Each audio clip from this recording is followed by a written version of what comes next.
আবার আসে কি হবে?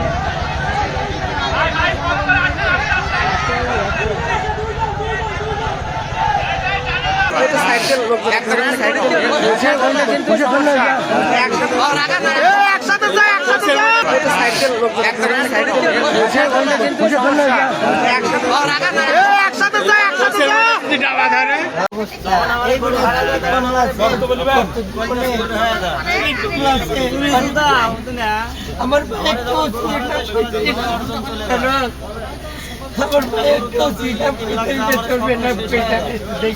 থেকে রায়নগর থানার গোনা গ্রাম থেকে 3টে গরু চুরি হয়। তার প্রেক্ষিতে আমরা একটা মামলা রুজু করি। এই 10 তারিখের পরের থেকে আমরা বিভিন্ন তথ্য উপাত্তর মাধ্যমে আমরা জানতে পারি যে এরা সিন্ডিকেট দলের একটা সদস্য। এরা আজকেও একটা অপ্রীতিকর একটা ঘটনা ঘটার জন্য, যে কোনো একটা জায়গায় চুরি করার জন্য, বিশেষ করে বগুড়া জেলায় চুরি করার জন্য এরা ঐক্যবদ্ধ হয়ে বগুড়া জেলার উদ্দেশ্যে তারা রওনা করছে। এটা আমরা মোবাইল ট্র্যাকের মাধ্যমে আমরা জানতে পারি, তাদের মোবাইল সংগ্রহ করে।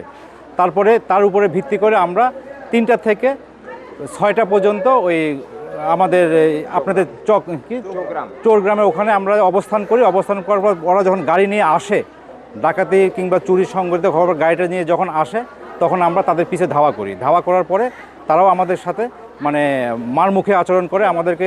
আমরা যখন নামি যেখানে, তখন আমাদেরকে গাড়ি দিয়ে চাপা দেওয়ার চেষ্টা করে। পরবর্তীতে গাড়িটা যখন দৌড়ে পালায় চলে যায়, দুইজন এই যে চোর দলের সদস্য, এরা আবার পুকুরে লাফ মারে।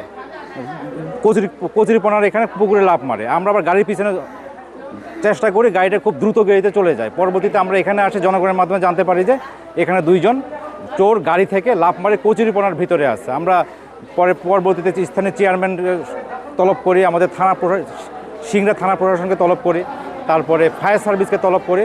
দীর্ঘ অভিযান করার পরে তারপরে সর্বশেষে আমরা 2জন চোরকেও কচুরিপনার ভিতর থেকে উদ্ধার করতে সক্ষম হই।